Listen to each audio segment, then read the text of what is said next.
we're now going to have a question and answer session.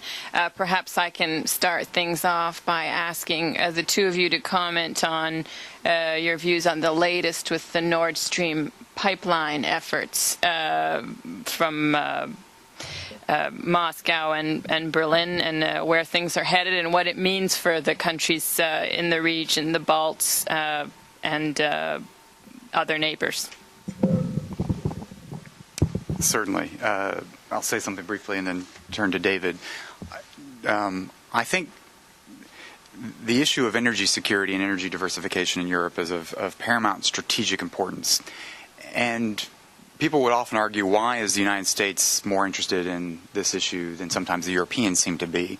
And I think it is a fair issue for us to be engaged in, because the greater European dependency on Russia for its energy sources, the greater potential that we have friends and allies that are susceptible to being influenced by potential manipulation from Moscow, use of energy as a potential political tool and a weapon, as we have seen. And so I think it is in the United States' strategic interest to be very much engaged in this debate on energy diversification in Europe. And as Europe's energy needs increase, it will continue to require increased Russian energy. But I think what we have argued and what we worked on during our time in government, and what this administration is also continuing to do, is to urge Europe to think about diversification so that it's developing other alternative sources that don't require, that don't depend on Russia, either Russian infrastructure or crossing Russian territory. And so Nord Stream will help deliver more energy resources to Europe.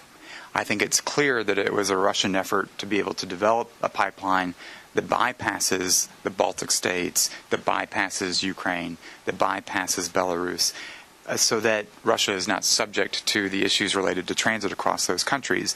And I think strategically that's unfortunate. I'd prefer to see increasing of infrastructures across Europe at probably a lower cost. So the political rationale behind Nord Stream is questionable. The fact that Europe needs greater energy resources is not. But I do think, and what we encourage the Europeans to do, particularly in the wake of the Russian invasion of Georgia, in the wake of 2 gas cut-offs through Ukraine, was to redouble their efforts on alternative energy sources, whether it be a southern corridor that brings Caspian energy sources to Europe without crossing Russian territory or Russian infrastructure, or alternative energy sources like LNG, liquefied natural gas terminals, even nuclear, as a way to begin to diversify that effort. So what I would hope to see is as much political capital that is being spent on completing Nord Stream, I would like to see that as much European political capital committed to alternative energy sources that don't rely on Russia as well. Actually, that was perfectly good. I couldn't add to that. Questions from the audience here?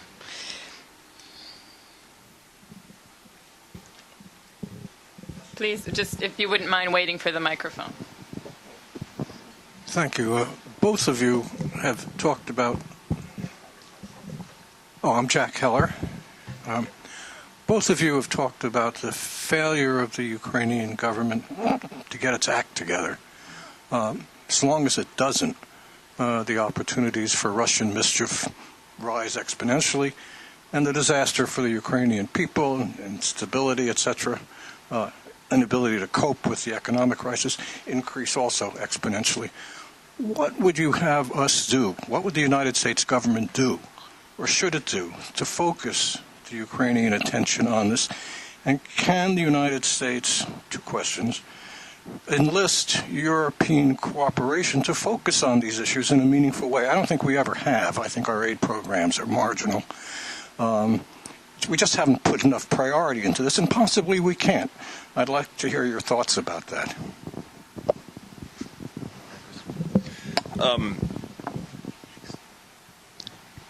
I think we have to be careful not to exaggerate our influence and our ability to shape the politics in these countries.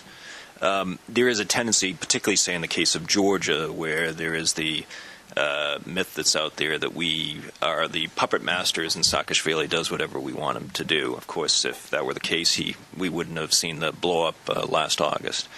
In the case of Ukraine, we have, when we were in the government together, we have tried to cajole, to pressure we've tried every trick in the book, I think it's fair to say. I'm not sure what we could have done differently that we didn't try to do, including, as Damon referred to, the prospect of a presidential visit, which did eventually happen last year, but the one that happened was supposed to have happened several years before didn't, and it got canceled because of the domestic situation inside Ukraine.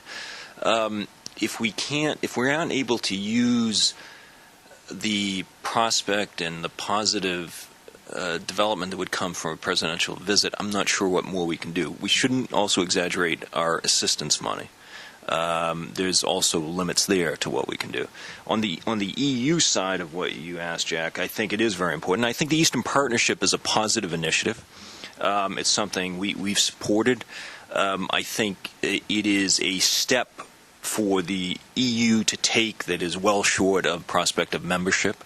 Although I've heard a number of EU leaders and analysts say that this is a road in that direction. This is a step on that road. But the EU has to remember that Ukraine is in its neighborhood. It borders many of its countries and has intimate and intricate ties with many of the European countries.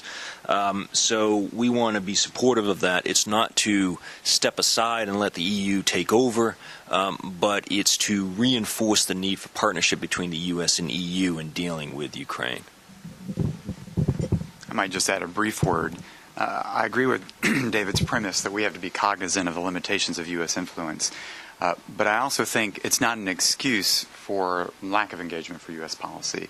It's not. It is not helpful for folks to say, Ukraine, Georgia, these countries are messy right now. We just need to take a wait-and-see approach. I strongly disagree with that. I think that because they're messy, because they're in play, it speaks to the importance of U.S. engagement with our European partners, not to manipulate an outcome, but to help the processes of the democratic process, these fragile democracies, succeed, recognizing that it's difficult. And I do think that while our aid is modest, it's quite significant in Georgia because of the $1 billion package after the war, and Ukraine, on a per capita scale, it's much more modest. It is important to reflect back at the time of the Orange Revolution, which didn't have U.S. fingerprints. This was a Ukrainian-driven effort. But because of our nearly more than probably 8 years of support for growing the credibility and professionalism of a observer operation, a domestic observer capability that had played a pivotal role in the fraudulent elections of being able to call to task. And that was certainly a Ukrainian organization, Ukrainian effort, Ukrainian-led, but it was with the support of groups like IRI and NDI that helped develop capacities over the year, that they had the capacity to respond at a critical moment and opportunity. So it's to say that our assistance is not, it does matter. And I think going forward, we have a couple of tools. We have a strategic partnership, a charter, a U.S.-Ukraine charter, for strategic partnership, which provides a framework not connected to any particular leader, but provides a framework for how we can move forward in U.S.-Ukrainian relations. And I think that I welcome this administration taking ownership of that charter and working on how to implement that. David's absolutely right in finding what the EU did in its Eastern Partnership. In and of itself is not a great success in the way forward, but offers the prospect of real cooperation in the region. And I think it's incumbent upon the United States to figure out how we can work with the EU on the Eastern Partnership, and particularly develop some of the ideas that we've discussed in U.S.-EU channels in the past of how we might cooperate together in working with Ukrainians, for example, to upgrade their energy infrastructure. I think that would be a critical project. I also think it's important that we not rely on the political leadership for all of our engagement. Because of the divisiveness and because of the difficulty, it's important to remember that the United States and the EU's engagement is important at a people-to-people level, at democratic institutions, and the oblasts throughout the country. Stepping up, creating a U.S. diplomatic presence in Crimea is a great idea that doesn't depend on Kyiv. And I think there are ways to think about how we can be creative in some of our programming that helps grow the grassroots democratic institutions that are already there in Ukraine, but offer opportunities for engagement that don't depend on the political turmoil of Kyiv.